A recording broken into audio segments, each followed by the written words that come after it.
Introduce the speakers, begin the whole discussion. There will be a question and answer period. And then the last 20 or 30 minutes, we will have a chance to talk about action based on what we know and have learned. And that will last maybe half an hour or so. I will tell you when it's around 9 o'clock that the formal end is over. But you're welcome also to stay and to talk with each other and organize and talk about your ideas. Thank you very much and welcome again.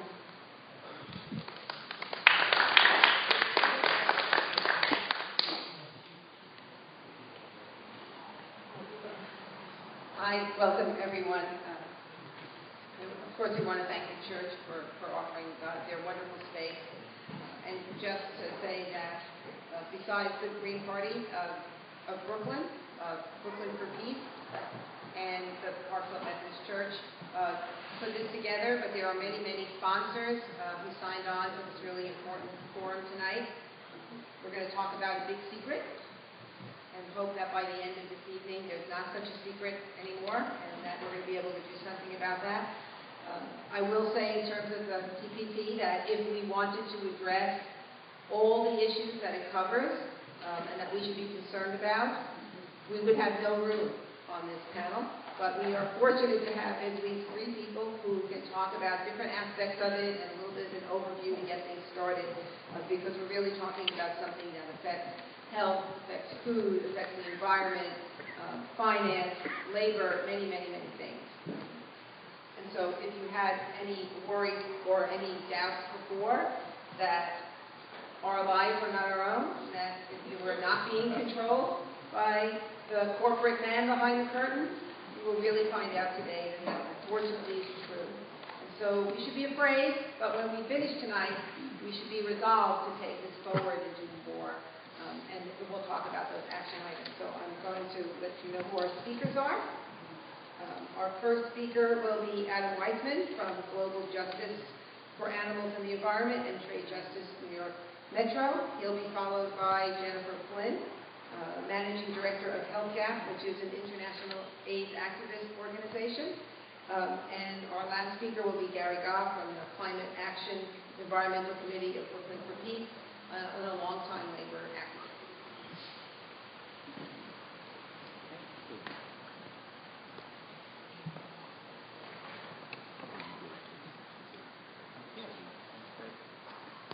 So thank you for coming, everyone. Just by a show of hands, how many people in the room before hearing about this forum had heard of the TPP? Wow, that's great. That's really good news. Let the record show for the cameras that almost everyone in the room raised their hand. So you folks are a very rare breed, and please congratulate yourselves for being so well informed, because there has been a very concerted effort to make sure that as few people as possible have heard of the Trans-Pacific Partnership.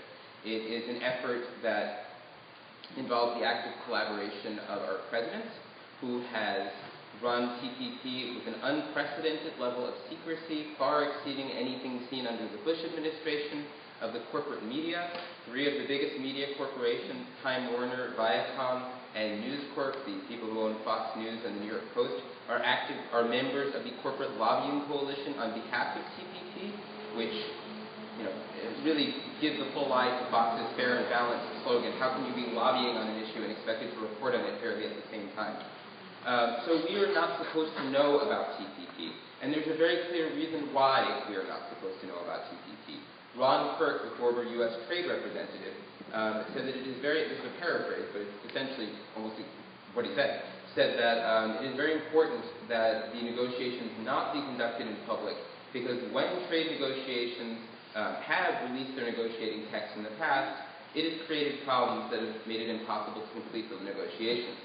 And what he's talking about are cases like the Free Trade Area of the Americas, which was conducted with far greater transparency in the early 2000s and fell apart because there was massive resistance to this hemispheric trade agreement throughout the Americas.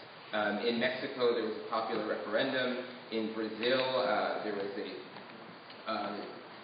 a level of resistance that went all the way up to the government. The government end up in power. In the United States and Canada, there were massive demonstrations in Miami and Quebec City, and the FTA fell apart. Similarly, the multilateral agreement on investments with intense pushback from the 99% fell apart. The World Trade Organization came to a grinding halt at the Battle of Seattle when a broad cross-section of social movements united in the streets to say no to corporate rule, and in the process empowered negotiators from Global South nations to say no to first world hegemony and corporate rule at the expense of the world's poorest people. So they've learned their lesson. And Ron Clarke went on to say, as if the point wasn't clear enough, that the biggest opposition to TPP is not the complexity of negotiating between 12 different governments, is not the different conflicting interests of government, but is domestic opposition right here in the United States. It's people saying, what are you doing? You're giving everything away. That is a direct quote.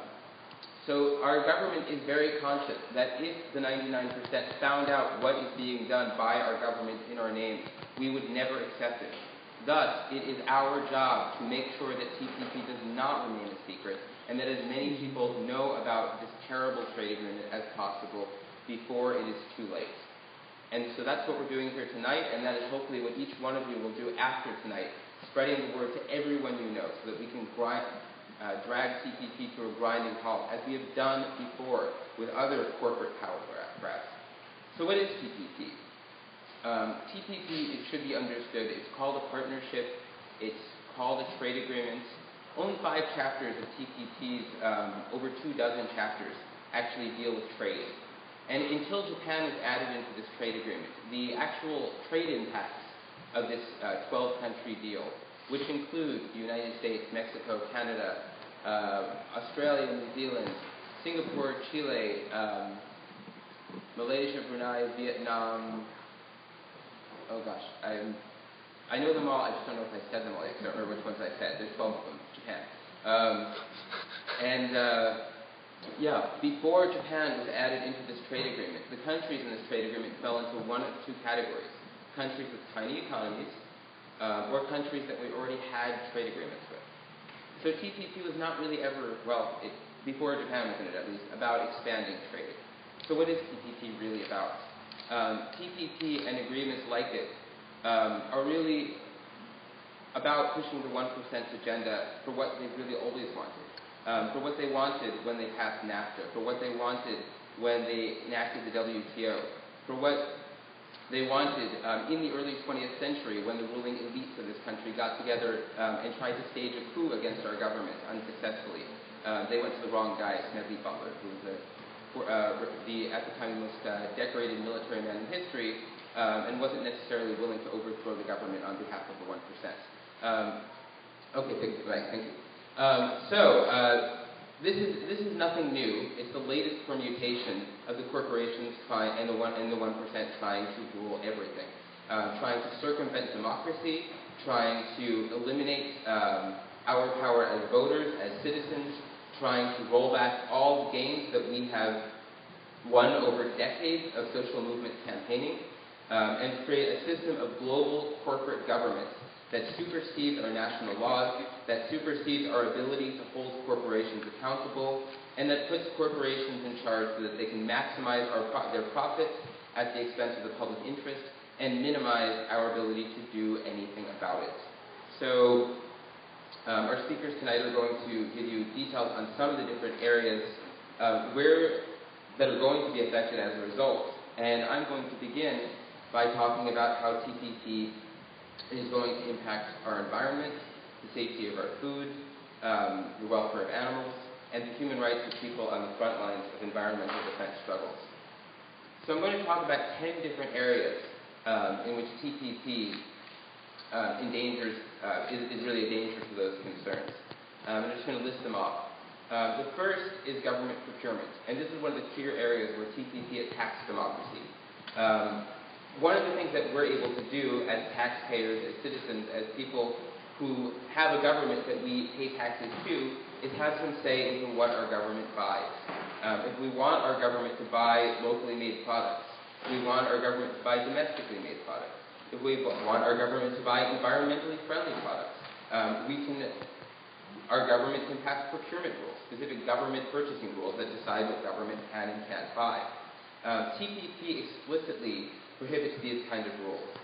And for the environment, that's terrible news, because it means any kind of green purchasing rule, whether that's about recycled content, whether that's about responsible wood sourcing, whether that's about really just any manner of environmental regulation that you can think of on products the government could buy, can potentially be challenged by a foreign investor in one of the other TPP countries. So we can and so when we think about who the countries are involved in TPP and what are some of the environmental stakes, it's very frightening. Some of these are countries that have critical endangered ecosystems, countries like Malaysia and Peru, countries that have biodiverse habitats that are under attack by a range of extractive industries, by logging, by oil, by mining, etc. One of the biggest and most talked about concerns about TPP is that it follows in the footsteps of NAFTA, including what's called investor-state dispute resolution. And what that means is that foreign corporations are granted the right to sue our government in international tribunals outside the jurisdiction of our court system, where they can demand unlimited sums in compensation for lost potential future profits. Now that's a lot of words, so what does that all mean? Well, let me give you an example of what that means. In El Salvador, there's a river called the Rio Lempa. And near the Rio Lempa, there was a mining project that a company called Pacific Rim, which is a Canadian mining company, decided they were going to conduct for gold that was potentially going to permanently contaminate this river that provides 60% of the drinking water for the entire country. There was massive outcry. The government, under public pressure, canceled this mining project. And the mining company, which is a Canadian company, used a subsidiary in Nevada to claim to be a U.S. company so that they could sue for damages under the U.S. Central America Free Trade Agreement for $170 million. Now, have they invested $170 million in this mine? No, not even close. They barely invested anything in this mine.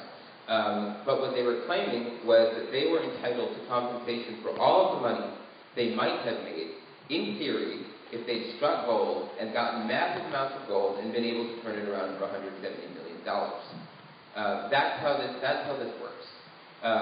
And the cases abound. There's one right now in Peru, where the Peruvian government is being sued by a U.S. investor for Peru's audacity in demanding that a company responsible for a smelter that is considered one of the 10 most toxic sites on the planet remediate that smelter. The U.S. company is demanding compensation, for the outrage of being asked to clean up the site that is poisoning communities. Case after case, the U.S. being sued by a Canadian company for prohibiting a toxic fuel additive. Canada being sued by a U.S. company for prohibiting a toxic fuel additive. Canada being sued repeatedly by U.S. pesticide manufacturers like Dow for banning toxic pesticide imports. In one case, Canada banned a pesticide that is being phased out globally for being toxic. Now, you think that if there's a global phase-out, you can't sue a country for phasing something out. You'd think that, except that's not apparently how corporations think NAFTA works. So this investor-state dispute resolution has a massive economic cost on countries, attacks environmental laws, leads to environmental policies being overturned, and also leads to environmental laws never being passed, because countries fear these massive suits. For a country like the U.S., we can fight these cases out. We can foot the bill. For a country like El Salvador, which is a small and poor country, the economic impacts of having to pay out on one of these cases is devastating. And one issue that I think is near and dear to a lot of our hearts, where this investor-state dispute resolution process is being used right now, is around fracking. Right now, there's a Canadian company that, similar to the mining company, has a dummy operation in the U.S., incorporated in Delaware, where lots of corporations like incorporating, that is suing the Canadian government because Quebec banned fracking and claiming that that is a violation of their investor rights. So we can imagine now what's going to happen if New York bans fracking. And that's especially troubling under TPP because Japan is the #1 importer of liquid natural gas. So even under NAFTA, we may be at threat from this, but TPP makes the threat even worse. And there's something else that TPP does. We have a 1992 policy that circumvents the community approval process for the construction of liquid natural gas export terminals. Well, that is a big concern when we are about to enter a free trade agreement with the largest importer of liquid natural gas. So TPP may be the end of any hope we have of banning fracking in New York and stopping the growth of the environmentally devastating fracking industry.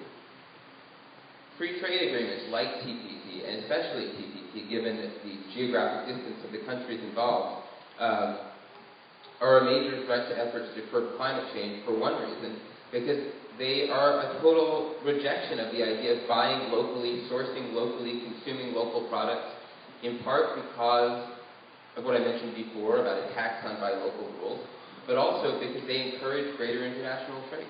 They encourage, instead of buying products that can be made locally, they encourage the elimination of tariffs on imported goods that incentivize corporations producing overseas in markets where they can produce more cheaply with lower labor standards, lower environmental rules, and then shipping products back here. Well, that's troubling for two reasons. One, because it means corporations can circumvent our environmental laws domestically and then sell products to us cheaper than those that are bound by our environmental laws. But it also means that goods are being shipped greater distances, which means a greater environmental impact from the fossil fuels being used to ship those goods. And one of the areas where we've seen the effects of, on a very devastating level, of outsourcing and offshoring production because of the elimination of import tariffs is in agriculture.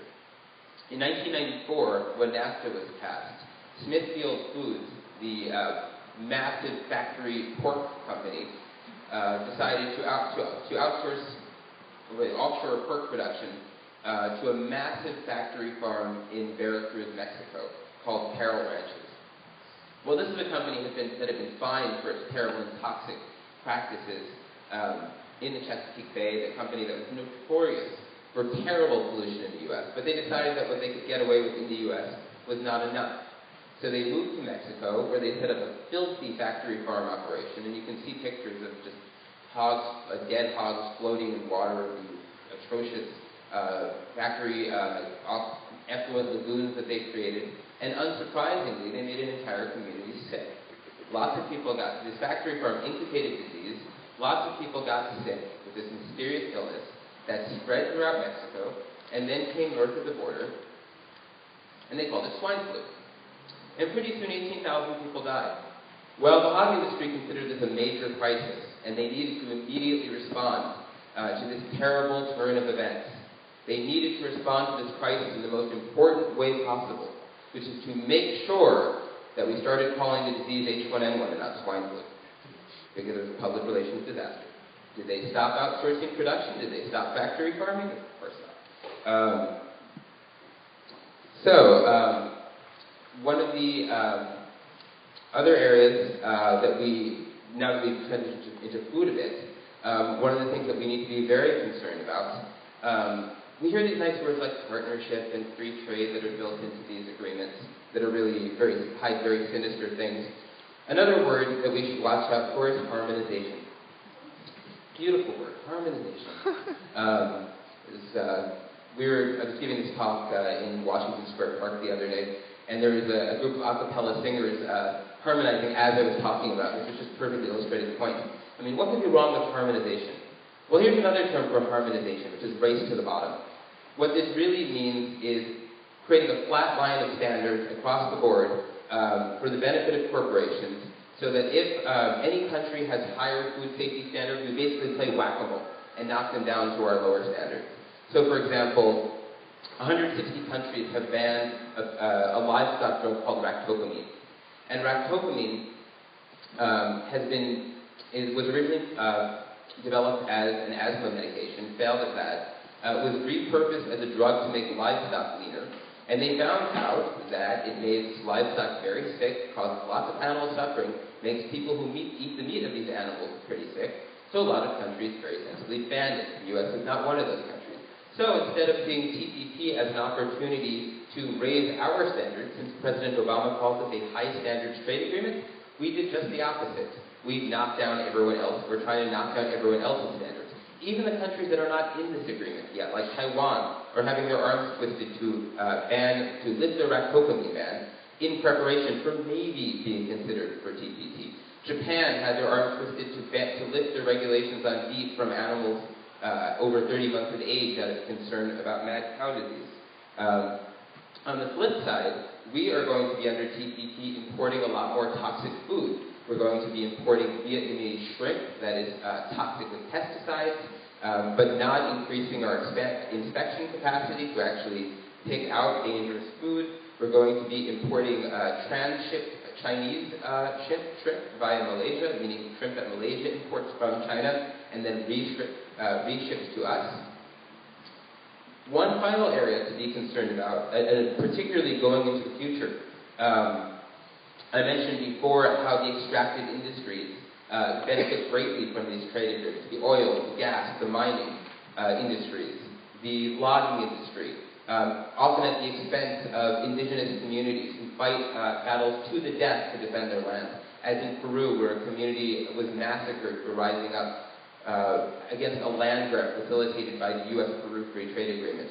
Well, another area that we have to be very concerned about with TPP is palm oil. Malaysia is very concerned about TPP. They're talking about carefully studying this agreement before ever entering into it. Well, to sweeten the pot, one of the things that's being talked about with TPP in future negotiations is increasing removing barriers to palm oil exports. And palm oil is absolutely environmentally devastating. We are wiping out rainforests around the world, and particularly in Southeast Asia, for the supposedly environmentally friendly biofuel that is actually more environmentally destructive than petroleum. In Southeast Asia, we are wiping out the habitat for orangutans, for pygmy elephants, who are being poisoned for eating the palm fruit, for Malayan tigers, in order to create these plantations and wipe out some of the most pristine and critical and biodiverse ecosystems on the planet. So, when we hear about TPP, the Trans-Pacific Partnership, we should really think about it as the polluter's power grab. That's what TPP really is. That's one of the reasons we need to stop it. And I'm going to now turn over to some of our other speakers so you can hear about some of the other terrible things about TPP and why we must stop this agreement. Thank you.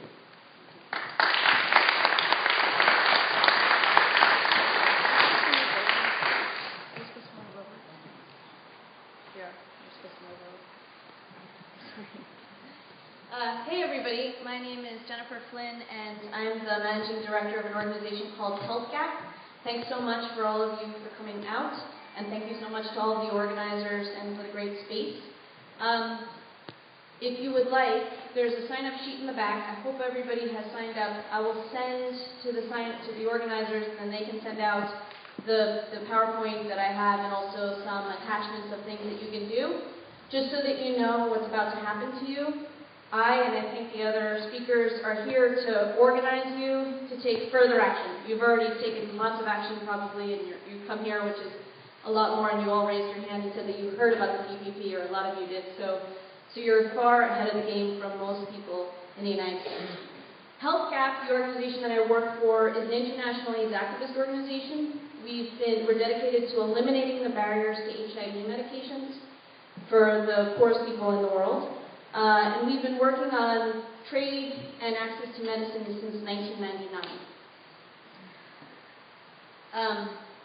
I'm going to tell you guys a secret. I was supposed to text someone when I was, okay. I'm going to let you guys in on a little secret. We actually can end the AIDS pandemic in the next 30 years. And this is not hyperbolic. This is not, wear a condom and you can end AIDS, or wear a t-shirt, or go on a walk and you can end AIDS. We actually now know that if we get a cohort of people who are HIV positive onto AIDS medications, that it will be almost impossible for them to spread the virus. And if they can't spread the virus, then eventually we bend all curves. Deaths go down, and also new infections go down. And in about 30 years, if we get enough people onto treatment, we can actually see AIDS as something like polio.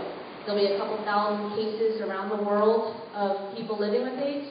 We'll have more than enough money to provide treatment to them, and there will be no new infections, hopefully. This is real. If you don't believe me, read the cover of The Economist, June 2011. So what do we mean by access to medicines? Access to essential medicines in developing countries is an issue dependent entirely on price. We have medications that can treat AIDS, and people don't have access to them just because of the price. You may have heard other reasons, like people don't know how to adhere to them in poor countries, there's some supply problems, but don't believe that. There are certainly problems always, but the driver is price. Obviously, pharmaceuticals are given a patent, and a patent on brand name drugs are usually way, way, way more than generic medications. A patent basically is a government-issued or government-conferred monopoly. It usually lasts for about 20 years. A monopoly, as you all know from your basic economics class, equals no competitors and usually equals higher prices. The United States has a long history of limiting access and keeping affordable medicines out of the hands of poor people. So this TPP is not the only example of this, and I'll go through some of it. We hear a lot now about the importance of protecting intellectual property and the importance of protecting the ability for pharmaceutical industries to develop medications and be able to be sure that they'll make enough profit that they can continue to research and develop new types of medications that will save lives. Something that you should know, the industry, the pharmaceuticals, big pharma, the companies that we know and love, and GlaxoSmithKline, all the companies that we hear about, Pfizer, they are actually very bad at developing new drugs. The vast majority of new drugs for all diseases are developed either at universities or by the government. The universities and the government are pretty bad at marketing them, so they just hand over their patents to pharmaceuticals. So don't believe the hype when you hear that pharmaceuticals need to be able to make a huge profit, make a killing, because they need to put more money back into research and development. Because in fact, the much poorer public sector is the ones who are making the developments in terms of research. Everybody's agreed that we need to get together and do something about solving the AIDS crisis. The United Nations General Assembly is meeting right now, and they're talking about the Millennium Development Goals, which were developed almost 15 years ago. And they've come up with, one of them is providing universal access to HIV medications. The United States signed on to it, all the big rich countries signed on to it, and obviously we're not there anymore. We haven't reached that goal yet. And we're not going to by 2015. And so now they're talking about how can they weaken the goal that they agreed to and weaken the Millennium Development Goal. One of the things that I wanted to just say is that, the history of pharmaceuticals, the pharmaceutical industry, in getting the United States government to do its bidding and to stop access to HIV medications is long. So back in the day, when they were able to create something called the World Trade Organization's Agreement on Trade-Related Aspects of Intellectual Property, which is more commonly known as TRIPS. It was adopted in 1995, and it set the international minimum standards for intellectual property rights, including patents. Most developing countries signed on to TRIPS, thanks to pressure from the U.S. government, and then that was the first time that they actually created or supported patents in their countries. After, there was some flexibility built into that original agreement, and that wasn't enough for pharma, so they created something called TRIPS Plus. They came up with this concept of data exclusivity. So basically what that means for a pharmaceutical is, you have to do a clinical trial. You develop a drug, you have to spend a lot of money and a lot of time to make sure that it works. The data that's discovered as a result of that, pharmaceutical industry said, that's our property. We paid for that, so we're going to keep it, and that should get a patent. So what happens for the generic producer is they take a drug, it's the exact same molecular structure. They can make the drug, but they actually can't sell it to anyone because they need to put it through a clinical trial. And the clinical trial is expensive, and it's quite stupid. I mean, just think of it in terms of a generic that we all know. How many people know, Tylenol or acetaminophen?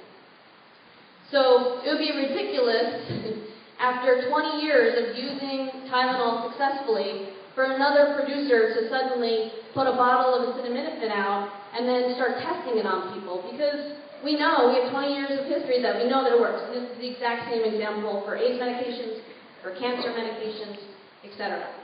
So they created this new category of data exclusivity. They also decided that, well, maybe we could just flat out extend our patents. Like, why even pretend it's something else? Like, let's just do patent extensions. So some of these provisions can be up to 20 more years. So now you're talking about 40 years. And they also came up with this concept of evergreening, which that's the instance that you may have heard of where they change something about the drug very slightly or change what it's used for, and then they get another 20-year patent. So you can talk about you're looking at having a 60 or 80-year patent on your drug. So, poor countries pushed back, and they were very confused about whether or not they were allowed to export and import generic medications. So there was something called the Doha Declaration. Bill Clinton actually supported the Doha Declaration. The Doha Declaration was supposed to affirm that the TRIPS agreement should not be interpreted or implemented in a manner that would make generic medications out of reach for poor countries. So the U.S. got pissed off, because pharmaceutical lobby, they have 10,000 lobbyists, by the way, working every single day to promote their side and to limit actually fair trade for generic medications. So 10,000 people compared to probably there's 5 people who work full-time on this and maybe occasionally meet with a congress member. So it's a pretty uphill battle. They're the second most powerful to the financial industry in terms of lobbying and public relations. They were upset about that. So they did a bunch of things to undermine this Doha agreement and allow for generics. They came up with this concept of putting countries that develop generic medications onto something called the 301 watch list. And that's a trade watch list. It's the first step in diplomatic sanctions. So, you think of it like there's countries on there, of course, like Iran or Iraq. That's who you think the United States would put on the list. But instead, we put countries like India, because India is what we call the pharmacy to the poor. They produce 80% of the world's generic medications. So now, there's been some pushback. Many of you may have heard, my organization actually started as a result of a South African medicines case. In 1997, there was a law passed in South Africa, Medicines and Related Substances Control Act. And Nelson Mandela realized that the AIDS epidemic in South Africa was so enormous that the vast majority of the population, the working population, would die. And there was actually economic predictors that the entire global economy would become unstable as a result of this, because South Africa was considered an anchor on the continent, et cetera, et cetera. So 39 drug companies sued Nelson Mandela's government, and I just love to think about going home to your spouse and being like, "What'd you do today, honey?" "Today I sued Nelson Mandela." It's a great legacy. But we were able to push back against that. So then there's been some history of pharmaceuticals inserting this stuff into trade agreements, like Adam mentioned. Then that brings us to the Trans-Pacific Partnership. And what's so incredible about the TPP is that it is the largest trade agreement. People call it NAFTA on steroids. It's the largest trade agreement actually since the creation of the World Trade Organization. They hope to expand it to every single country that touches the Pacific, has been stated as one of their goals. What it means specifically for access to medicines is that it will deny people the right to oppose patents before they're granted. So if you're in a country and you need access to a medicine and you find out that that country is about to issue a patent, but you know that you could get a generic, you can't go and protest the government. You can't sue, you can't make a case. It would make clinical trial data corporate property for 12 years automatically. It would allow drug companies to make minor changes to old drugs, this concept of evergreening, and get a new 20-year patent. It would let drug companies, and this one's really incredible, and Adam touched upon it, sue government agencies that set reimbursement rates for public health programs if drug companies don't like them. So again, protecting investors and issuing investor rights over people's rights. So there are three basic things from the Trans-Pacific Partnership that we know. The Access to Medicine section was actually one of the ones that was released. One of the harmful rules is this data exclusivity, just in case you all want to remember. Another one is lowering the bar of patentability. The TPP will allow pharmaceutical companies to extend monopolies regardless of what they've done to change it. And then the last one is prohibit pre-grant opposition, so not allow people to protest before the patent is issued. So now to the point, and I have 3 minutes. Okay, so now to the point of what you guys can do.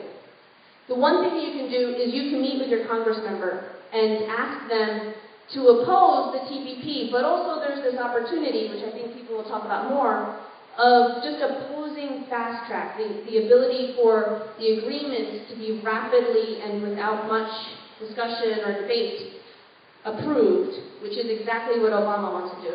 You know, basically, get it under the rug, get it under the radar so no one knows about it. You should, and when you meet with a Congress member, if they say, like, we know all about the TPP, we think it's good agreement, you know, we're supporting fair trade, free trade, we think it's a free trade agreement, we're free traders, you know, it's good for our economy. Ask them this question. Have you ever read it? Because they haven't. They have not read it. Only one person has ever seen it. One Congress member has ever seen it. Actually, how many, I forget the number of how many corporate advisors have seen it. 600, right. So there's a bunch of corporate people have seen it, but one Congress member got to see it. It was, you know, in a room. He couldn't bring any aids. He couldn't photograph it. He couldn't record it. And, you know, he just had a couple hours with it, and a lot of it was, redacted. And so none of your Congress members have seen it. Nobody in New York, so none of them have seen it. So that's a great question to throw them off their game. Because, by the way, a lot of the New York representatives are pretty supportive of the TPP, as they have been of other free trade agreements. You can ask your Congress member to sign on to a letter that Congressmember Gloria has written. So it's a letter from Congress members to their leadership to oppose this fast track part. So they don't even have to get into the technicalities of the TPP, or it doesn't even matter if they care about labor rights or access to medicines. This is just actually to say, let's at least debate it. Let's at least put it, you know, shine some light on it and have people discuss it. So let's not fast track it. You could do this. You could organize a teach-in about the TPP. You could hold a rally in front of your Congress member's office. That goes a long way, actually. Get some media attention. Get some of this into the spotlight. I think most people would be incredibly pissed off if they found out that even a Congress member can't read the damn thing.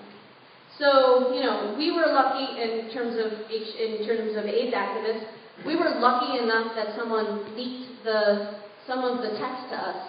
But there are thousands more. I don't know how many pages. How many pages are there? Do you know how many pages? We don't actually know how many pages there are, of course. So there are lots of pages, and, you know, as Adam pointed out, only a few of them actually deal with trade. There's also right now a push, if anyone's from an organization or is particularly wealthy in the room, to take out a paid ad welcoming the TPP negotiator, or to take out a paid ad around the TPP. So if you want to do that, you know, email me. It'll be the second time that we've done this. And also, if you want more information in the PowerPoint that I'll send to all of you, there's some, you know, further websites where you can go where all of this is laid out. There's a a website that is not branded by any one organization, that has, you know, lots of materials that you can download, talking points, and I think actually some of the stuff is in the back there. So thanks so much for listening. And if you have any questions about access to medicines, or if you want to specifically join the health gap list, please let me know, and I'll take your name and information, and hopefully we'll be doing a lot of work together. So thanks. Do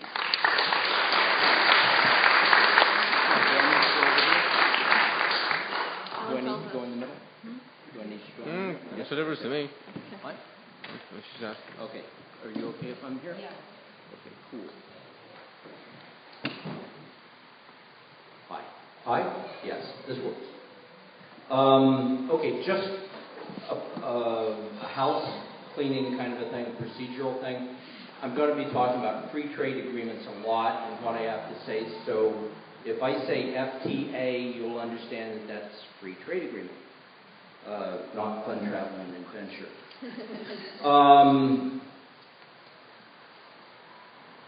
Jennifer, before I start, Jennifer was talking about the TPP as being the biggest FTA. It covers, at this point, 40% of the world's economy. That's how big it is. Okay, the Trans-Pacific Partnership is the latest in this series of free trade agreements that have come into existence since the late 1980s. The first of these, the U.S.-Canada Free Trade Agreement in 1988, was quickly followed by NAFTA in 1991, and now there are over... Somebody tell me if I'm talking too loudly, because I have no idea. You're good, you're good. Okay, somebody tell me. Okay. Quickly followed by NAFTA in 1991. And now there are more than a dozen multilateral free trade agreements and over 3,000 bilateral FTAs and investment treaties. So we have a lot of historical experience to draw on in terms of analyzing this document that we've only seen a few pieces of that have been leaked. It's important to understand that most of these agreements, as Adam was saying, have very little to do with trade, but they have everything to do with economic and political dominance. A quick history lesson. At the end of World War II, the United States and a group of other rich nations created three important international institutions: the World Bank, the International Monetary Fund, and the General Agreement on Tariffs and Trade, commonly called GATT. The purpose of these institutions was to manage the world's economy, which they have done ever since the end of World War II, and they've operated very much to the advantage of the rich countries. The IMF and the World Bank lend money, capital, to poor countries, supposedly to help them develop, i.e., industrialize.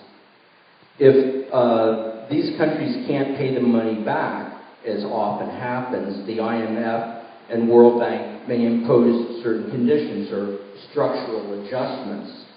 For example, the debtor nation will be forced to slash public services, privatize major national industries, and allow foreign corporations to exploit its natural resources. Think of what's going on in Greece right now. The General Agreement on Tariffs and Trade was the third institution created then. In 1995, the GATT was restructured as the World Trade Organization, and it took its place alongside the IMF and the World Bank as the manager and arbiter of global financial power by facilitating a series of free trade agreements. Here I'd like to introduce a word that is in common use in the international sphere, but not frequently heard within the United States. That word is neoliberalism. It has nothing to do with liberalism, the social and political liberalism that we're familiar with. And it is not at all about liberating people, it's about liberating financial capital.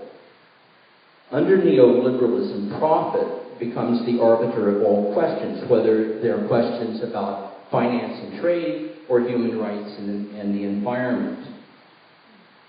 Neoliberalism aspires to, and does, deregulate industry, privatize schools, hospitals, utilities, public transportation, and anything else that's run in people's interest.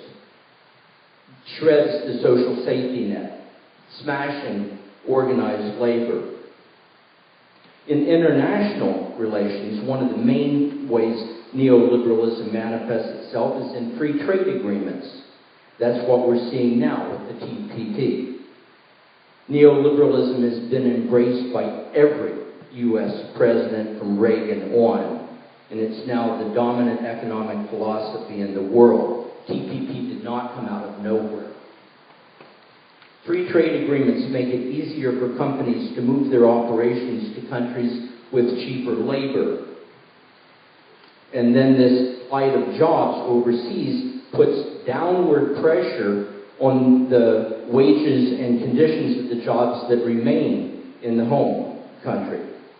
NAFTA resulted in the loss of at least 700,000 jobs in the U.S. It also facilitated the exportation of cheap U.S. corn into Mexico, which resulted in the bankruptcy of over 1 million Mexican farmers. And NAFTA is not unique. The same economics are at work in every free trade agreement that facilitates offshoring jobs, like, for instance, the TPP.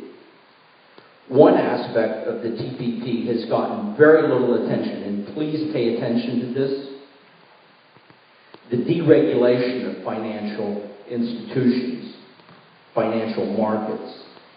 Even a limited and inadequate law like Dodd-Frank could be thrown out if it is deemed an unfair barrier to the future income of financial speculators. Think of the chaos that resulted from the meltdown in 2007 and 2008, and then think of that being institutionalized in an international agreement. We've already learned about how free trade agreements can supersede national and local laws, and this is clearly a direct assault on democracy. But it's not the only assault on democracy that's associated with free trade. Let me elaborate. Free trade agreements vastly increase income inequality, and study after study shows the greater the income inequality in the country, the less functional its democracy is. These various studies have all the charts and graphs and statistics to back them up, but basically they say what we already know: power follows money. The Center for Economic and Policy Research examined the effect free trade had on income distribution. They looked at the United States from 1990 to 2007, a period that covers the early years of the U.S.-Canada Free Trade Agreement and NAFTA. Then they isolated income directly affected by free trade. And here's what they found. Free trade negatively impacted everybody's income except for the top 5%. Their income went up dramatically as a result of free trade. Ergo, more free trade equals more income inequality equals less democracy. Access to information is the lifeblood of democracy. The free trade, the Trans-Pacific Partnership will seriously restrict our access to information. As Jennifer was talking about, patents are going to be extended. Copyright laws are going to be tightened. There will be no distinction under the TPP between individuals who infringe on copyright for their own use, think photocopying a page from a book or making a disc of your favorite songs. No distinction between those individuals who infringe on copyrights and corporations who infringe on copyrights or throw out copyrights for profit. Internet intermediaries, Facebook, Twitter, the folks who facilitate your email or website would be liable if any of their users violate copyright laws. Every day, there are 58 million tweets. Over 600 million users use Facebook, and some 300 billion emails are sent. Think of the enormous bureaucracy and cost and the impact involved in all the internet, if all the internet intermediaries have to monitor every communication they handle. The background for this, of course, is we have a federal government that is already gathering massive amounts of information about us. At the same time, protecting its own secrets is among the government's top priorities. This is indeed a world turned upside down. War criminals are free to retire in luxury, while those who expose the war crimes may spend the rest of their lives in prison. As Julian Assange said, it's getting to the point where the mark of international distinction and service to humanity is no longer the Nobel Peace Prize, but an espionage indictment from the U.S. Department of Justice. There's a good and interesting article on the Rolling Stone website that talks about the new political prisoners, hackers, leakers, and activists. I recommend you look at it. As with several of the existing multinational agreements, under TPP, corporations will be able to sue national and local governments if they feel, as Adam was saying, that a law or policy may negatively impact their future profits. And who is it that passes judgment on these disputes? The majority of cases are decided by just 15 arbiters, almost all from the United States, Canada, or Europe. Several of them have been board members of multinationals.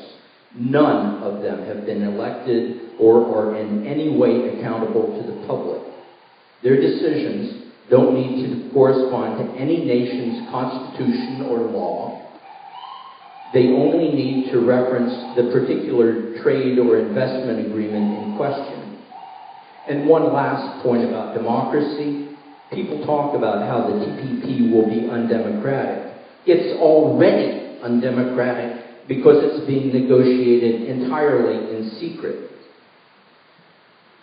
As a member of Brooklyn for Peace, I can't help but consider the impact of the TPP on the international situation. Will the TPP promote peace, or will it create the conditions for war?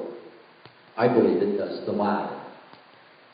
First, these free trade agreements, which promote inequality within and between nations, set up conditions that lead to war. Deregulation of national and local law inevitably leads to environmental degradation. This can and does result in the loss of arable land and potable water. It furthers climate change, bringing on droughts, floods, food shortages, and price increases for food. Free trade agreements wreak havoc on national economies through imposed structural adjustment and lead to mass unemployment. In practical terms, this translates to more economic instability, more poverty, and more shortages of the resources necessary for life. Already there are hundreds of thousands of climate refugees and economic refugees. The TPP will inevitably increase those numbers exponentially. The Trans-Pacific Partnership is the economic arm of the United States' Asia pivot. For the first time since World War II, and after a decade of war in the greater Middle East, the United States is no longer the dominant power on the Pacific Rim. So President Obama announced the U.S. would shift the focus of its foreign policy to from the Mideast to Asia.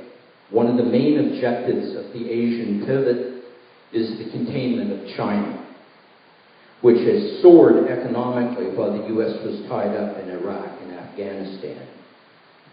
And the Asia pivot has to be understood not just as a political and economic maneuver, it is military as well.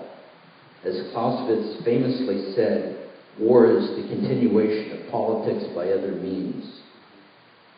And this leads me to my final war-related point, imperialism. 60 years ago, two economic historians, John Gallagher and Ronald Robinson, published an important paper entitled The Imperialism of Free Trade. In that paper, the authors showed that imperialism is an uninterrupted reality of economic expansion, that imperialism's inner logic remains the same whether it takes the form of annexing colonies or expanding free trade. This is as true today as it was in 1839 when Britain launched the Opium Wars to force China to become a giant market for the British-owned opium factories in colonial India. It's worth noting that Britain's rationale for the Opium Wars was free trade.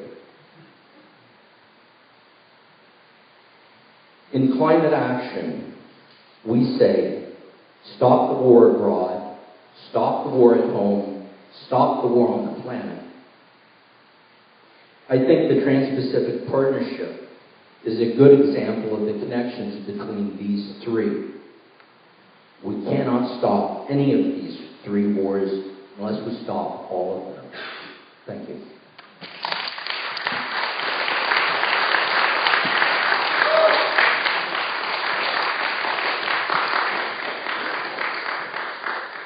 I want to thank our speakers. They gave us a lot of information. I was really impressed with everyone. Almost everyone here raised their hands to say that they knew what TPP was. It was a little disappointing because we wanted to do this partly as a teach-in. So therefore, we will now call this the train-the-trainer session. And so that you really have a responsibility to go out and do some teaching and doing some awareness. And we're going to get to the action part in a little while. But we're going to have some time for questions and comments. We're going to tell you how it's going to go. People can come up to the mic. We can have another one here because it's a big crowd. And keep your, you can direct it to a particular speaker. You can pose a question. If you feel the need to comment, do that, but keep it short. We're going to take maybe 3 or 4 comments, questions, and then ask the speakers if they would like to respond. This way we can maybe keep it moving a little bit. And keep your eye on me because I'll let you know if you're talking too long because we want to really devote another 20 minutes or so or more to the end where we're really going to do some work that will carry on after this.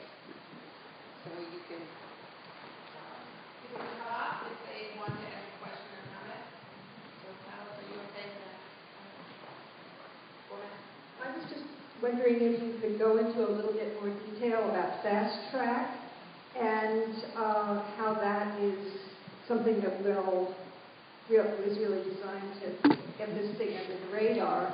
And also, any ideas or suggestions about how to get more light on this, more publicity, more even before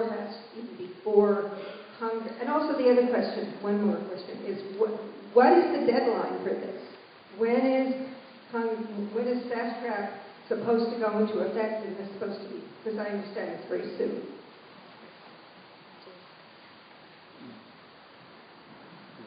I'd like to know if there is a printed bibliography or several available which elaborates on the points that you made and other points, and how can we get a hold of them? These are very specific if people want to answer. Sure. So fast track is actually a Nixon-era trade agreement. So Richard Nixon created it. It negotiates the approval process that hands much of Congress's constitutional authority and real-world leverage to influence the terms of trade agreements over to the executive branch. So, he didn't want Congress to tell him, what trade agreements or what laws he could actually approve. So he made up fast track. Under Article 1, Section 8 of the U.S. Constitution, Congress possesses, the exclusive authority to regulate commerce between nations. But Fast Track actually moves that authority, the power to select trading partners, the power to set the terms of trade agreements and sign them before Congress votes on them, the power to write implementing legislation that changes wide swaths of existing U.S. law, and then it circumvents the ordinary committee review process, and it submits the legislation directly to Congress for a mandatory expedited vote without going through committees. So what that means for us in reality is there's really very few places where we can stop it once it's happened. Because normally you go to committee and you can pressure the committee chairs and the committee members and et cetera. So it skips all of that. So suddenly you're dealing with all of the members of Congress. And it also gives the executive branch, the president, the authority to override congressional leaders' control of the House and Senate floor schedules. So even if you, geared up and had an army of people ready to get in touch with every single Congress member on this day, the president could just stop it and make it another day. So it's pretty, and the president can override normal voting procedures. And then he in this case, can ban all amendments and limits on debate time. Fast Track actually expired in 2007. Congress would need to pass new legislation so that for the Trans-Pacific Partnership, so that's our moment in time to stop this. And they had wanted to do it in October, and I think that that's probably not really on schedule given some of the events of today, but we should be ready for October, November, the Fast Track to actually be voted on again. Does anyone have anything to say about Fast Track? And then bibliography, I don't have anything. I'll send around some bibliography and Did you- probably everyone else will too. Did you say when the deadline is? I think she also asked that. She was saying. So Oh, there's not sorry, like a sorry. hard deadline. It's Okay, cool. they wanted it to be done. Okay, cool. Oh yeah, I think if Obama gets his way on this, and maybe he doesn't get his way on anything, I think that it's October, November. That's still our schedule, but. So people, if they have questions or comments, Martha, let's see, come down to either microphone. Yes. With regard to the question about how to get publicity for this, it's a very good question, difficult question. It's something we try to do every day. We just, earlier this week, Occupy Wall Street had its second anniversary, so we organized a bunch of marches and rallies with big street theater puppets and costume performances and rallies and marches and all that.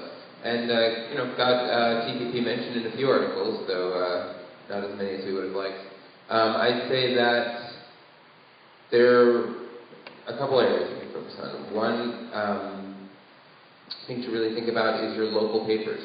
I don't mean the Daily News and the New York Post. They're not interested in anything. It's not about Miley Cyrus or whatever other nonsense they feel like covering. But your neighborhood newspapers. The newspapers that are in particular neighborhoods that elected officials, that are actually in the districts of particular elected officials.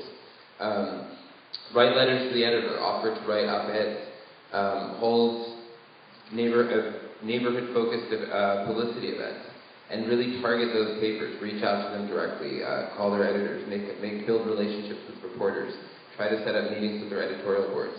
Those papers are powerful because they're directly targeted at. If you're targeting a particular elected official, they're directly targeted at segments of their particular voter base. So they're a lot easier to get coverage in than a lot of the big city media. And I think we tend to write them off too much, and we shouldn't. So I'm certainly not saying that's the only strategy, but it's one strategy.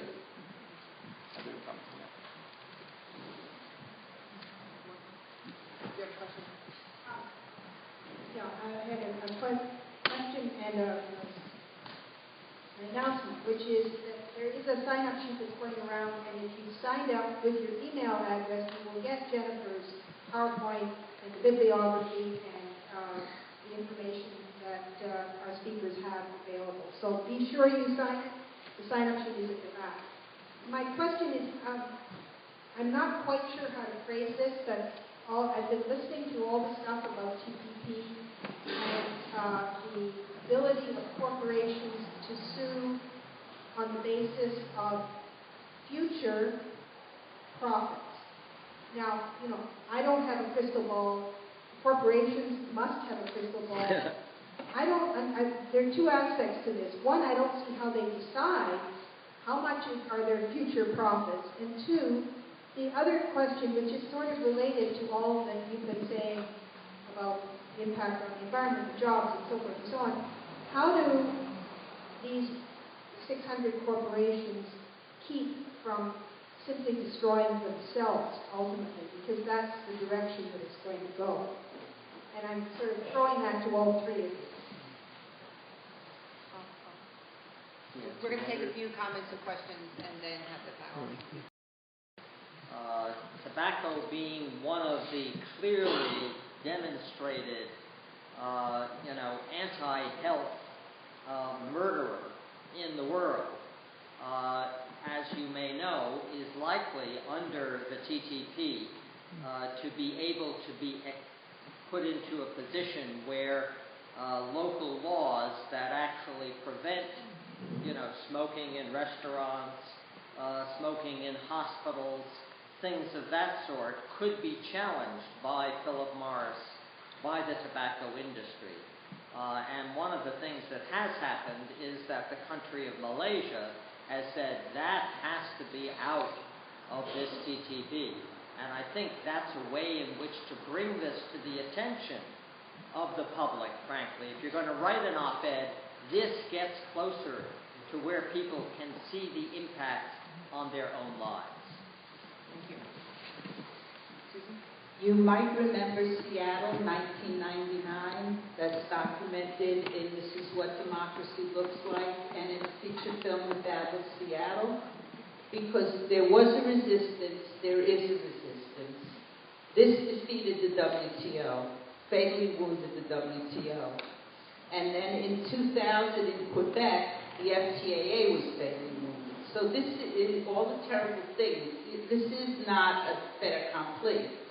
These things would go that way. Fast track can be defeated. And there's international resistance, and the resistance throughout the United States is very, very strong and gaining strength every time there's a meeting like this. Tuesday evening, the Park Slope Food Co-op will vote on a fast track, asking the institution to write for all New York State elected officials, putting 16,400 members who buy food collectively, opposing fast track so we can learn what this text is. If you are a member of the co-op, you can get work slot credit for the meeting on Tuesday evening at IS 51. Be there, please. It starts at 7 with chattering and getting materials. The meeting starts formally at 7:30. If you're a member, you can get work slot credit for it by signing up. We need you all there. Alice and Susan and I will be presenting. We think we have a clear all the way through to getting this passed. Last time we discussed it, we gathered about 150 letters, and we will also, I think we're going to ask for individual letters as well. So this is how we use our local institutions, and we need your support.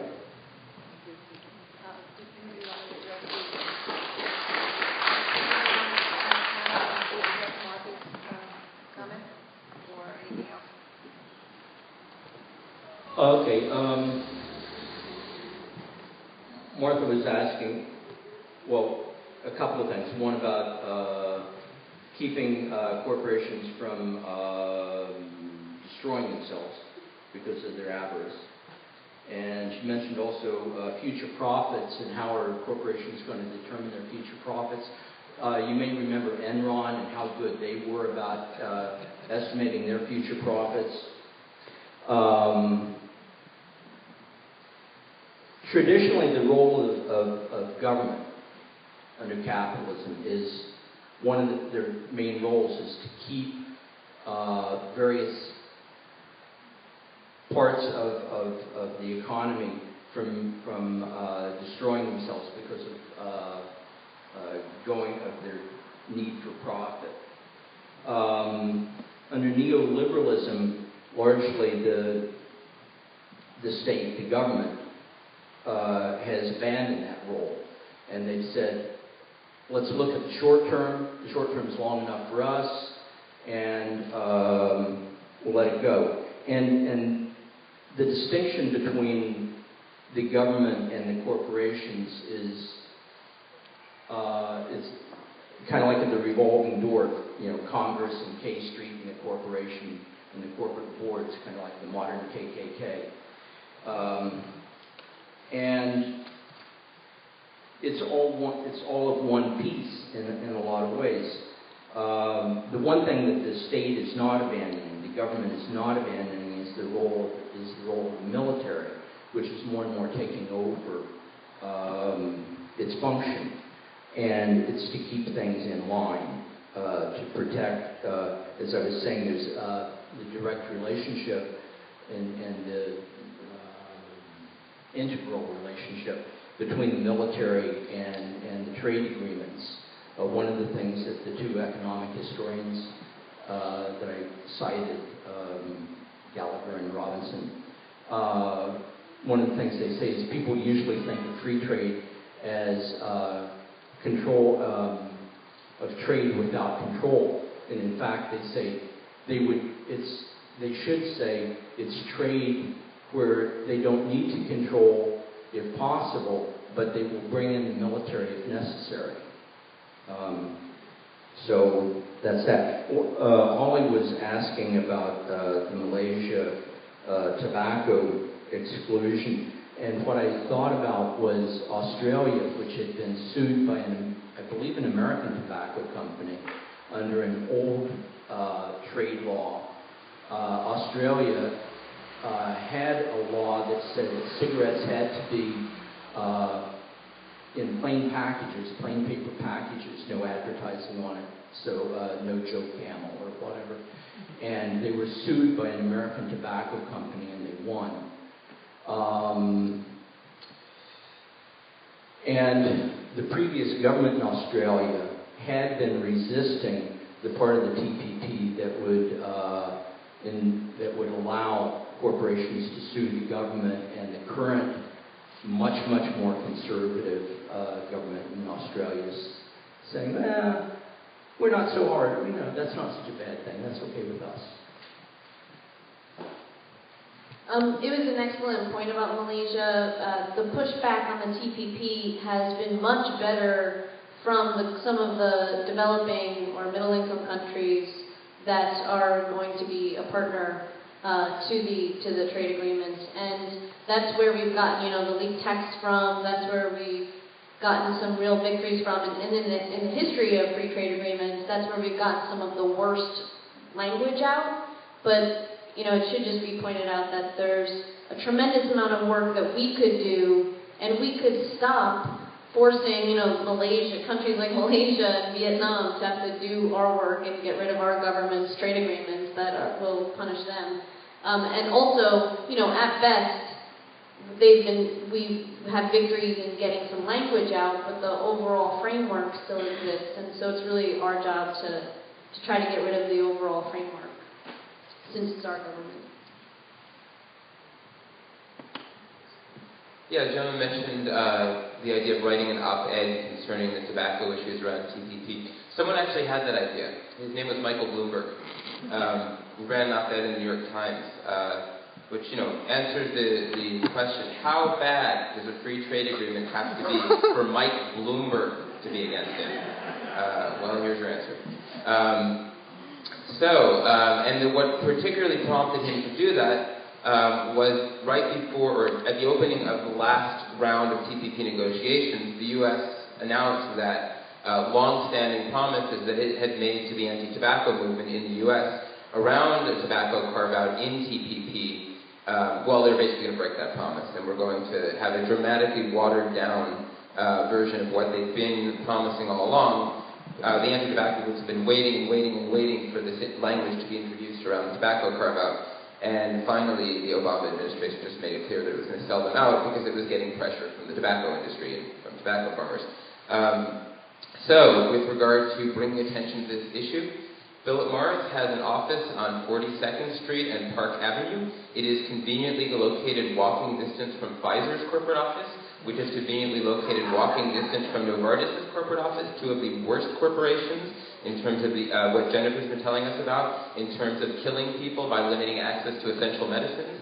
So if we want to take action about how TPP is destroying people's health, this would make a nice, convenient march that we could have one of these days pretty soon to help draw attention to these issues.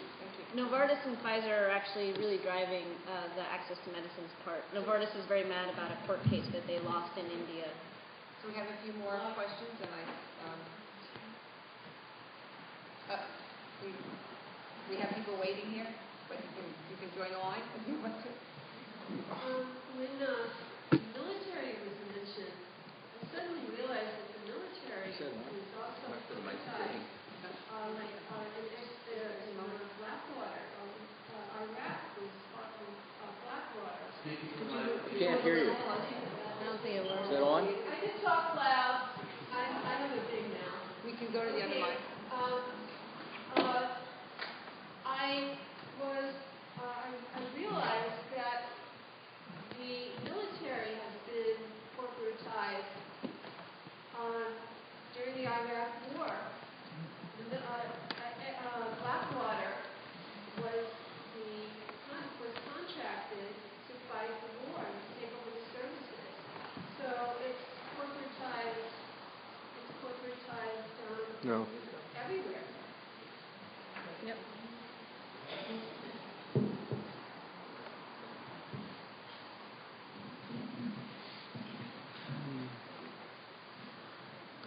I'll make a comment.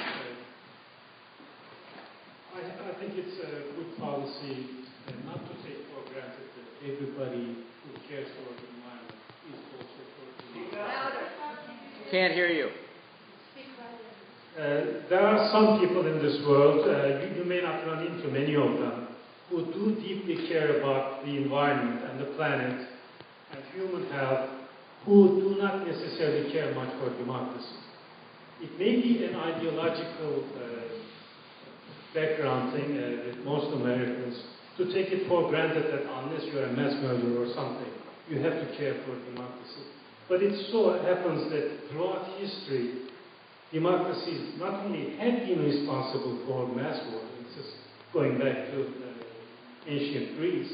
In ancient Greece, actually, where there was direct democracy, direct voting, there had not been 2 consecutive years that democracies did not vote for war. So don't take it for granted that democracy is this great big thing that is going to save people or humanize people or whatever. It may be something that, let's say, you may have democratic tools to fight corporations and you may celebrate this fact, but let us not ignore the fact that under democracies for the last at least 200 years or whatever, human beings have been systematically stealing from future generations. And there's nothing within a democracy to keep this, because future generations won't go. Okay, thank you for your comment. Thank you. Okay, one question. I was working on the TPP issue for about 6 months before I ever understood that meanwhile, there's this other trade agreement with the Atlantic states that includes countries like Germany and Hungary, which don't have any Atlantic coastline, and it seems that that's getting even less publicity than the TPP. So could you please talk about that and mention what kind of, I assume it's very similar, and what kind of groups are going to fight that? We're close to the end, so we just have this last question, and then Yeah. we'll move to the action. Just very shortly, you said that the shift toward Asia was because of the dominance of China in terms of world economy. And I also understood you not to mention China as one of these one of these countries inside TPP. Is that right? Yes. Then, to what extent do you think TPP is directed specifically against China? Okay, so perhaps our panelists will either respond to the last few questions or say a few summary points, and then we can move into an action and discussion. Yeah, here it is. All right. I'm just asking the panel to respond and maybe make some short summary comments, and then we will move into action plan. Democracy, then there was the transatlantic trade agreement. And Asian. The TATA? Transatlantic Trade Agreement? Sorry. The transatlantic. Sorry. Okay, so quickly, the Atlantic Trade Agreement, the Transatlantic Trade and Investment Partnership, which the people negotiating and calling TTIP, and people on our side tend to call CAFTA, the Transatlantic Free Trade Agreement, since it reminds people of NAFTA. One of the reasons we haven't heard as much about it is it's much newer. TPP is nearing the end of its negotiations. CAFTA has really just started negotiations. It would be a free trade agreement between the U.S. and the entire European Union. There's negotiations now going on between Canada and Europe also, so it's very possible that we may be looking at those negotiations being potentially down the line rolled together. It's a trade agreement. It's huge. It's a trade agreement between the U.S. and a 500 million person region. Everything we've seen about it so far suggests that it's everything bad about TPP reflected. In the case of Europe, we're looking at, in a lot of cases, Europe having higher standards than the U.S. in a lot of areas. So the U.S. aggressively working to bring Europe down to U.S. standards in terms of things like food safety standards, rather than doing the same thing and bringing us up to their standards. It's bad news, and we have a little more time on it. But the fight on fast track is a fight about TPP and CAFTA, because the fast track that's going to be passed will cover both of those trade agreements. So if fast track falls, if President Obama can't get fast track, he's going to have a lot of trouble continuing CAFTA negotiations, because it pretty much says to Europe that he's negotiating without the authority to negotiate. The president is not just not supposed to, without fast track, without fast track, the president shouldn't even be negotiating trade agreements. It's not just that fast track isn't just about regulating how Congress decides trade agreements. It's what's giving the president the power to negotiate these in the first place. So if President Obama can't, and he's been negotiating TPP as if he already had fast track, even though he didn't. So if fast track falls apart, CAFTA is going to be in very big trouble. With regard to the China question, a lot of TPP is about China. China is not in TPP, but an important thing to understand about TPP, a phrase that's used a lot about TPP, is that it is a docking agreement. And what they mean by that is that once TPP is passed, they can bring other countries into TPP. And they've talked of countries that have been talked about include India, Bangladesh, Thailand, Philippines, Indonesia, Colombia, and China. Well, that's interesting because, first of all, it's terrifying, but every time we've passed a trade agreement in the past, we've had Congress has had the ability to vote on whether we should have a trade agreement with that country. So, for example, when the U.S. was in negotiations for a trade agreement with Colombia, part of the issue was not just, what's the particular language of this trade agreement, but is this a country we should be in a trade agreement with? Does it make sense to have a trade agreement with a country where something like 3,000 union organizers have been assassinated since the 1980s? With a country with the worst human rights record in the Western Hemisphere? With a country that I think now has been beaten by Syria, but had the highest rate of internal displacement of any country in the world, higher than the Sudan. So it matters what countries we're in trade agreements with, but after TPP passes, other countries can just be added and we won't be able to do a thing about it.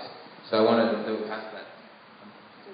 Do either one of the panelists want to briefly Yeah, sure. So just to add something about TTIP, there's two areas. Well, one thing is that to me, TTIP is actually it's a more level playing field.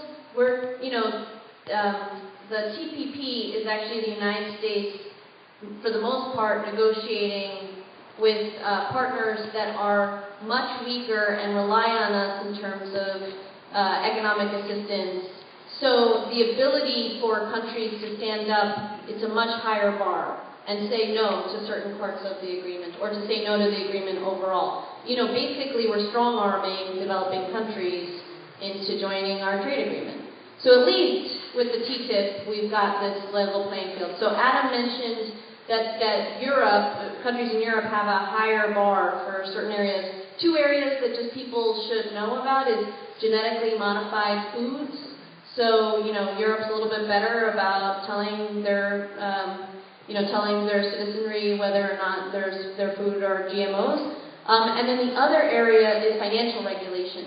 So, 11 countries in the Eurozone have just agreed to pass a Robin Hood tax, and one of the functions of a Robin Hood tax, or financial transaction tax, is that it's actually a form of regulation. It slows down fast, high-frequency trading. So if they were to go into this agreement, that could be deemed illegal, or if they agree to the provisions of this. The other thing is a big demand is that in the TTIP, there's a focus on IP protections. So again, intellectual property rights, and again, that can mean around access to medicines. And so there's a big demand to take that out. And then I just wanted to highlight everybody, there's this DeLauro letter, a Miller-DeLauro letter to Congress. Take it to your Congress members. And then I also just want to say that if India joins the TPP, they produce 80% of the world's access to medicines, and they will no longer be able to export them. It will literally, right now we have UNA statistics are coming out tomorrow, and the leaked text from them says that over 9 million people have access to treatment. About 7 million will lose access to treatment if India can't export medications.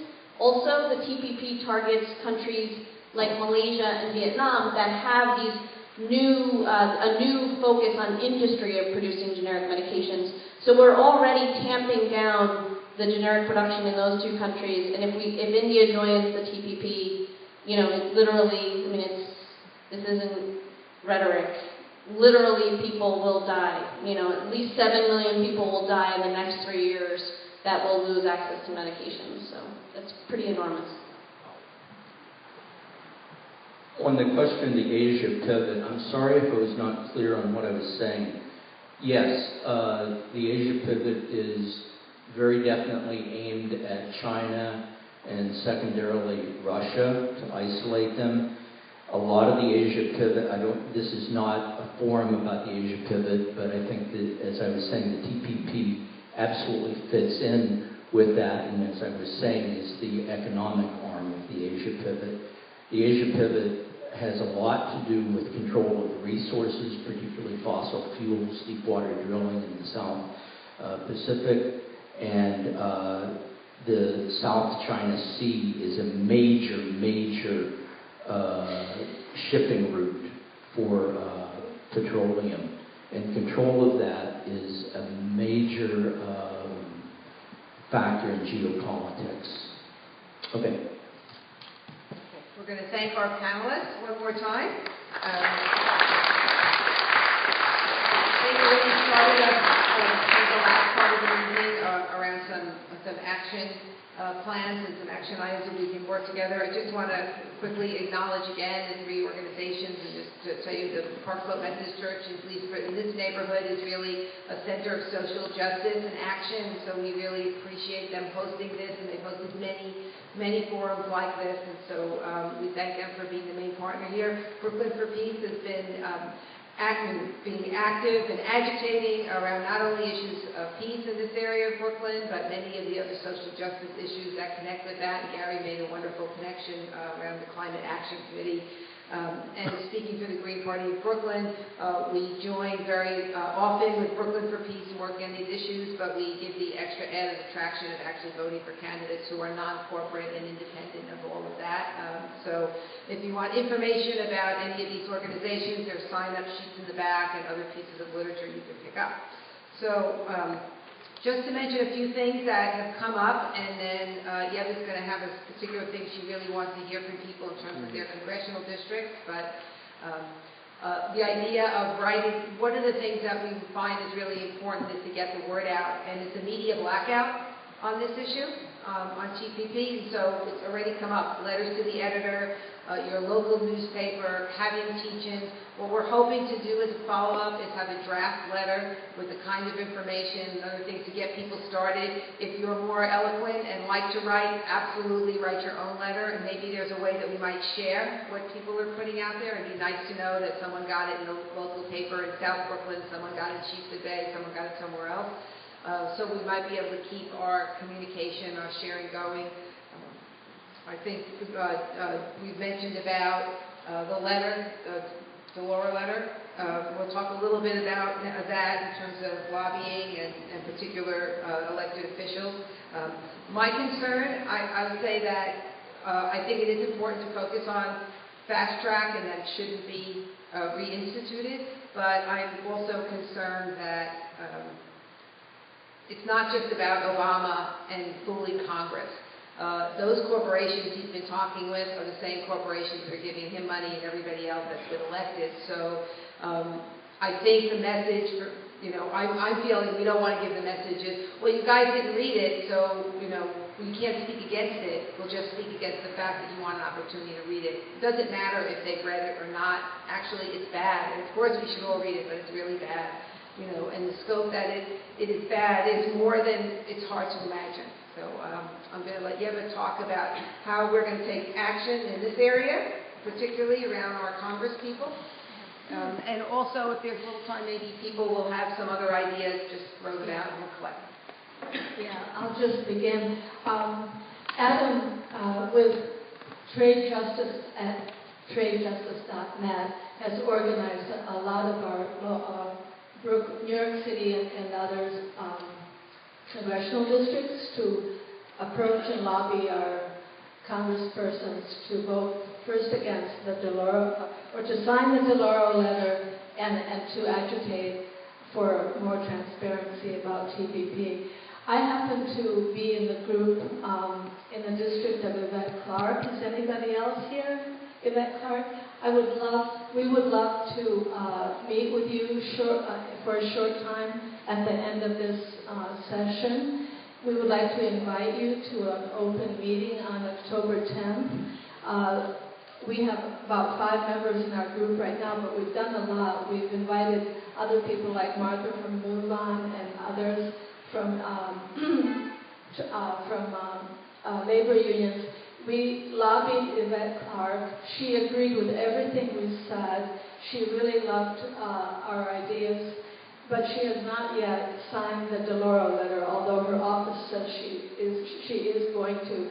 We need people to call her and say that we want her to sign the DeLauro letter and to make the process more transparent. But we would, this is going to be a long struggle. It's not just going to be this one, political step after the other. It's going to last a long time. So we would really like to invite people into Yvette Clarke's district to work with our constituent group, and if you would meet with us later. Anybody else want to speak for their districts? Anybody in Hakeem Jeffries' district? Okay, it's 2 of us. Elgar, did you want to come up? No.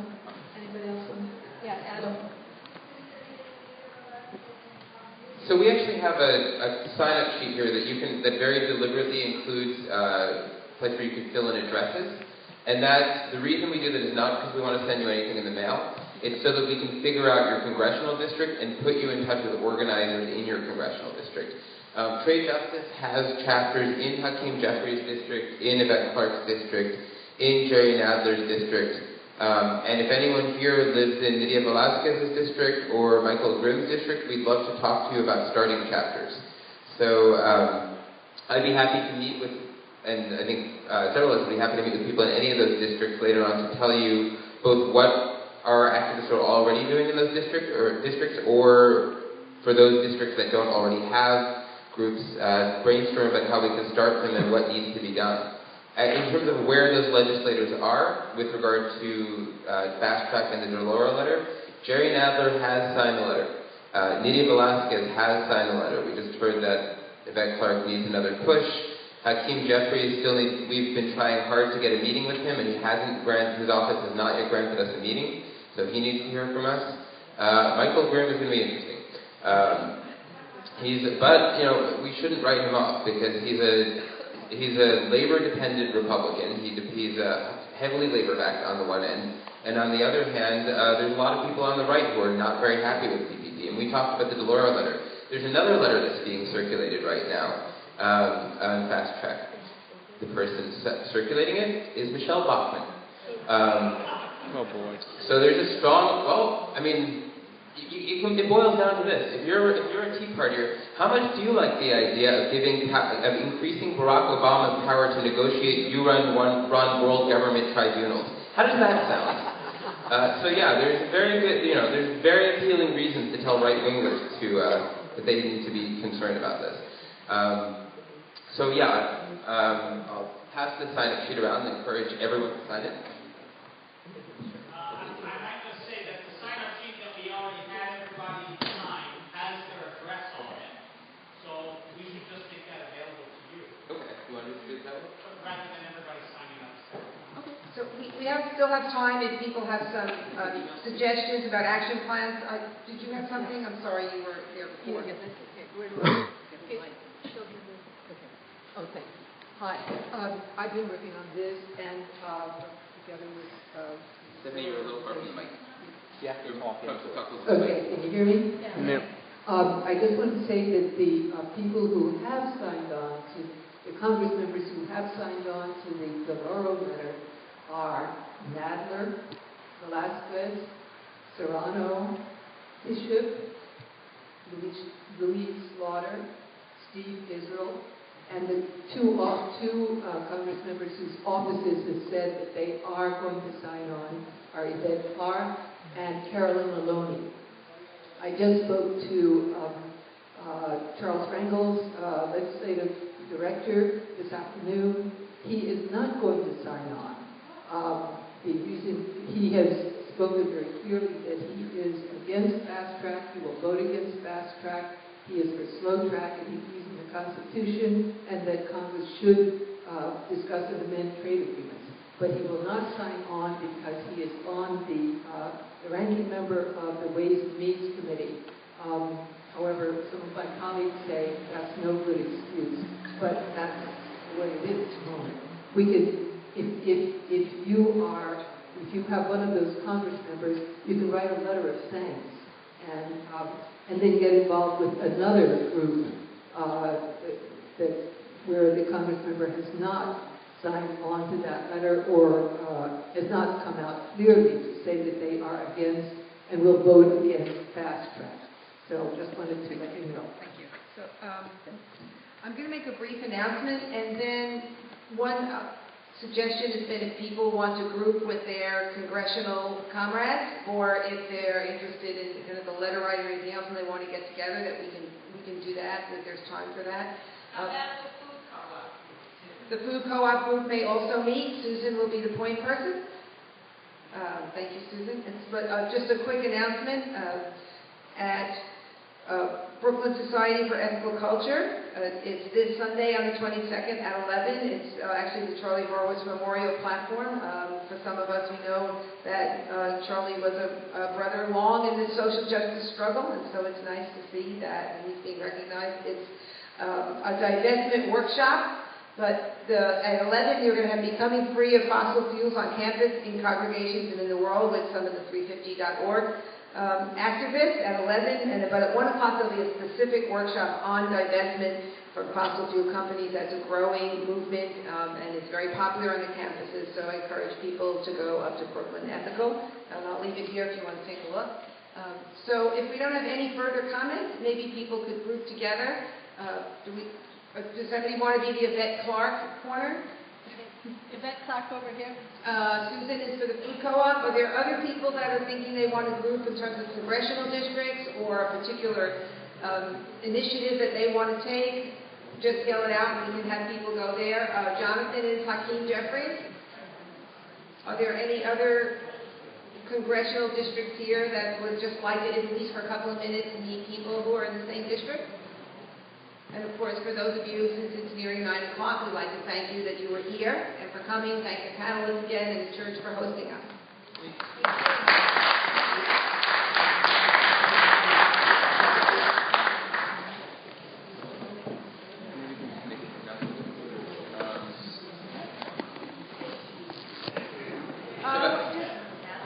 Everybody, just one more minute. One more minute. So, yeah, by show of hands, how many people are in Michael Grimm's district here? Okay, not many Grimm people. How many people are in Nina Velasquez's district? Okay, a couple Velasquez and a couple Grimm. I'm thinking, would you want to maybe lead a group and then see it? No? The Velasquez people want to just get together. Okay, maybe if the Velasquez people can meet over here and the Grimm people can meet over here. Grimm there, Velasquez there. And Velasquez, Grimm. Clarke is already. Okay, folks. So Stephanie, do you want to currently maybe in Methodist Methodist Church since in we've been in touch with that group? Brooklyn, That'd be great. and you just watched a talk on TPP, the Trans-Pacific Partnership, which has been described as a global corporate coup. It touches all countries surrounding the Pacific Rim, and it greatly infringes on countries' rights to national sovereignty in the face of corporate profits, corporate gains. It is disguised as a free trade agreement, but it is more about economic and corporate power grabbing than it is about economics per se. You can find more information at resisttpp.org, I believe, moneywars.com, I believe, or moneywars.org. Check out the hashtag TPP. I think Roseanne has done a thing on this. You can check out at leecamp.net, who's done something on TPP as well. There's been a lot of talk about TPP in one small activist circles anyway. It needs to be discussed more. As they said, the best way to fight TPP is by calling your senator and asking them to vote no on fast track. Fast track is something which will force congressional reps who vote on bills to only have 90 days to vote on the bill, and they can only vote yes or no, and they cannot change any of the content of the bill. That is how fast track works. It is the way which President Obama wants to send TPP to fast track, because for the past 11 years, I believe, the TPP has been negotiated in complete secret. No one has seen it outside of 600 corporate representatives and maybe one congressional representative. I believe that was Representative Alan Grayson. So please Google TPP, research TPP. The ACLU has called TPP the greatest threat to free speech that you've never heard of. It also helps TPP would also usher in parts of SOPA and HIPAA. TPP also finds no distinction between the copyright infringement of making a photocopy out of a book or the copyright infringement that's infringing on profit, like downloading. It sees no difference between those two. It is that much of a power grab, and it is that corrupt. And also, TPP has a way of making it so that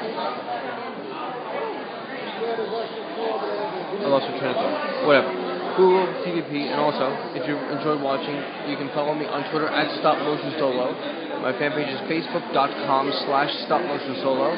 My blog is StopMotionSolo.net. You're watching here at stopmotionsolo.tv. In the channel info section, it says Donate Now.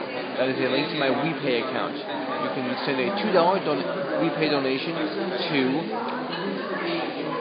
there's a link to my PayPal account. You can send a $2 PayPal donation to stopmotionsolo@gmail.com. $2 is all I'm asking for. Cumulatively, it helps out a lot. You can also send a $2 donation to wepay.com/donations/stopmotionsolo. Thanks very much for watching, everyone. Google Stop Motion Solo. Research more on the TPP. It is destructive to the environment, food safety, labor laws, copyright, free speech on the internet, and a great deal more. The scary thing is, it sounds like a conspiracy theory, but it is actually very real. Stay informed, get involved, be active, fight the TPP.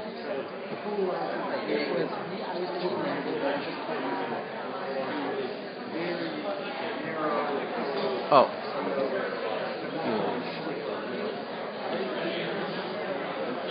Forgot one more thing.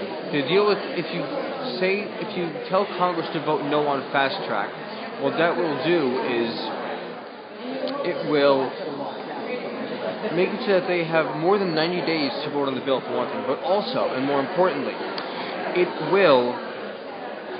Yes, Susie has just posted my daily cost blog on the Trans-Pacific Partnership. I believe that is a press release I got on S17. I will be blogging about this more, including photos and stream archives and videos at my blog, stopmotionsolo.net. I'll be doing that soon. But if you tell Congress to vote no on fast track, the benefit of that will be it's like sending a jimmy wrench into the negotiations of this thing, because fast track means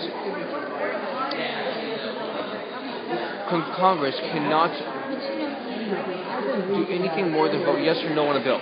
They cannot adjust the text at all. They cannot change any of the text at all in this bill. If you vote no on fast track, they have more time to read over one thing, and in addition to voting yes or no on the bill, they can also adjust parts of the legislation. They can add words, they can add semicolons, whatever. They can add punctuation, change parts of the wording. If that is what happens, the fast track is beaten down, and Congress has to do that, and Congress gets to do that stuff, those changes will then have to be okayed and passed back for consultation and agreement by all other participating countries involved. That's just about all the Pacific Rim countries involved. Just about all Pacific Rim countries who are involved in the Trans-Pacific Partnership. That is why fast track is being used here, because after 11 years of secret negotiations, if Congress adjusts anything in it, the negotiations will likely turn to peak. So thanks for watching. Google Stop Motion Solo. Stay informed, get involved, be active. If you can, small donation in the bottom where it says channel, where it says donate now, please. No matter what the TPP, learn more about the TPP, Trans-Pacific Partnership, and Google Stop Motion Solo. Stay informed, get involved, and be active by TPP.